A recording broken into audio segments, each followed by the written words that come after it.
Hey, John Martinez here.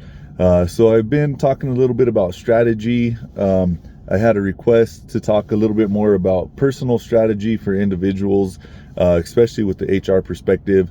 So I got two different perspectives I'm going to look at for this, for yourself personally, as well as strategy for helping your employees or individuals that are working with you.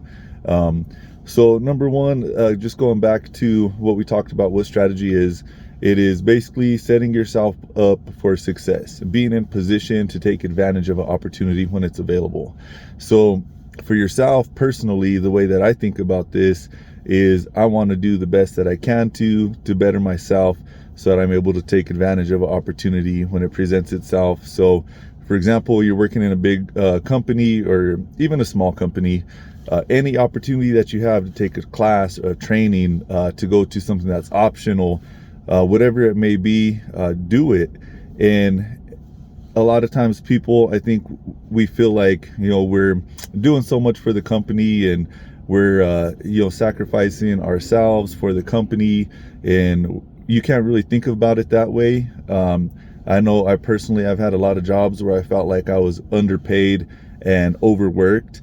And I know a lot of people feel that way, but that's really what it's all about. You can think of that like your strategy. You're going to overwork yourself and be underpaid, but in that scenario, you have an opportunity when that next opportunity comes up where you're going to be better prepared. Maybe you've been taking on extra tasks or other skills that you wouldn't have been doing if you weren't doing that. And at the same time, you're just showing your work ethic. You're a hard worker. You're doing everything that you're supposed to do, plus a whole lot more. Even if you're not being paid for it now, you're setting yourself up so that when that opportunity presents itself, you'll be able to take advantage of it, and you'll just have that kind of edge up on the competition. And as far as strategy for employees goes, what I really like to do is encourage that type of behavior. I always pay for all the classes for my employees. If anybody wants to take a training on boilers or whatever it may be, I'm all for it. And I will pay for them to take that class in order to encourage them to better themselves.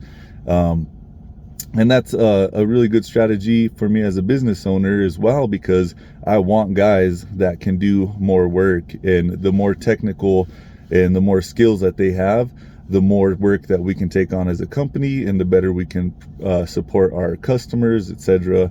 So another really big thing that you can do as an employer is to further incentivize it, is do some kind of a performance plan. So when I worked at Colorado Springs Utilities, they were very big on this, and I actually worked in this program, and we had this huge performance evaluation system. They called it PEZ, and it was very detail oriented. Everybody would, every year, you would sit down, come up with a goal, what your expectations are for the year. You would set specific standards for those goals, and then you would meet at least quarterly with your boss to go over them, the progression of them, whether you're meeting, exceeding, or far exceeding those goals or not meeting them. And you'll work together with your employees to make sure that they're being successful.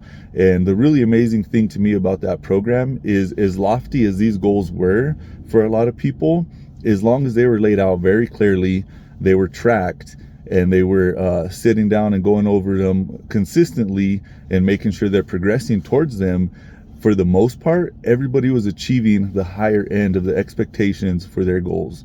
So that's a really good way to help push your employees and encourage them at the same time. A lot of times those type of programs would be tied to some kind of a bonus or your annual increase, that kind of thing. So hopefully that helps. If you have any questions or thoughts, give me a call or send me a message. Thank you. Bye.